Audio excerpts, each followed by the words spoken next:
ayyaana yaadannoo dhalachuu Yesuus Kiristoos kan bara 2018 sababeeffachuudhaan dhiyeessiin oomishaalee qonnaa fi indaastirii gahaan akka jiraatuuf egaa magaalaa Finfinnee kutaalee garaagaraa keessatti xiyyeeffannoodhaan hojjetamaati kan inni jiru. Kutaa magaalaa Haqaaqee Qaallittiitti egaa ayyaana kanaaf kan ta'u baazaarii fi egzibishiniin hanga jala bultii ayyaanichaatti turu qophaa'eeti kan inni jiru. ሪባኑን በመቁረጥ ላይ ይገኛሉ። እንኳን ደህና መጣችሁ ለማለት እንወዳለን። እንኳን በደህና መጣችሁልን። sagantaa kana kan eegalchiisan kantiibaa itti aanaa fi hoogganaan biiroo misooma industirii magaalaa Finfinnee obbo Jaanxira Rabbaay qaamolee garaagaraa wajjin qindoominaan hojjechuudhaan egaa oomishaalee gahaan kutaalee magaalichaa hunda keessatti akka dhiyaatedha kan isaan dubbatanii. አዲስ አበባ በሁሉም ክፍለ ከተሞች እየተከናወነ ይገኛል። akka magaalaa Finfinneetti baazaarii fi egzibishiniin kutaalee hunda keessatti banameera. kan bara kana adda kan taasisu ammoo dhiyeessii guddisuu fi oomishtummaa dabaluun daballii gatii xiqqeessuun barbaachisaa waan ta'eef oomishaaleen gatii kana tasgabbeessan dhiyaataniiru. kallattii akka magaalaatti kaa'ame hordofuun naannoo Haqaaqee kanattis jiraattonni gatii madaalawaa ta'een galtee ayyaanaa naannoo isaaniitti akka argatan taasifamaa jira. kana milkeessuu fi qaamoleen qooda fudhattootaa hundi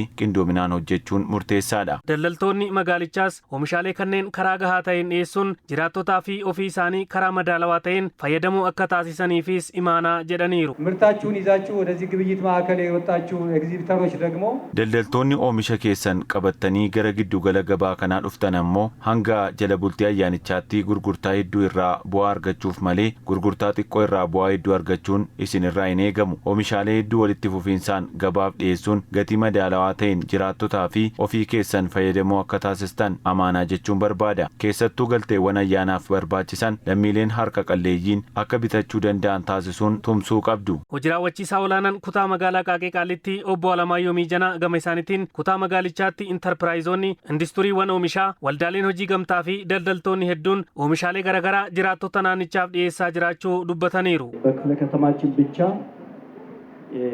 አጠቃላይ 130 ኢንተርፕራይዞች kutaa magaalaa keenyaa qofa keessatti intarpiraayizoonni 130 akka hirmaatan taasisneerra. indaastiriiwwan oomishaa gurguddoon 28 ta'an oomisha isaanii dhiyeessaa jiru. waldaalee hojii gamtaa qabnu hunda asirratti hirmaachifneerra. daldaltoonni hedduunis hirmaachaa jiru. qonnaan bultoonni kutaalee garaagaraa irraa oomisha isaanii kallattiin gabaatti akka dhiyeeffataniifis taasisneerra. Daldaltoonni oomishaalee isaanii dhiyeessaa jiranis oomisha gahaa gatii madaalawaan jiraattotaaf dhiyeessaa jiraachuu dubbataniiru. ሽንኩርት 20 ብር qullubbii diimaa kiiloo tokko qarshii 20 gurgurra. timaatimiin qarshii 25, mooseen ammoo qarshii 30, akkasumallee hundee diimaan qarshii 35 gurguruu irratti arganna. dhiyeessii gahaa qabna. jiraattonni kabitayyoo ta'ee nuti dhiyeessuu fi qophii.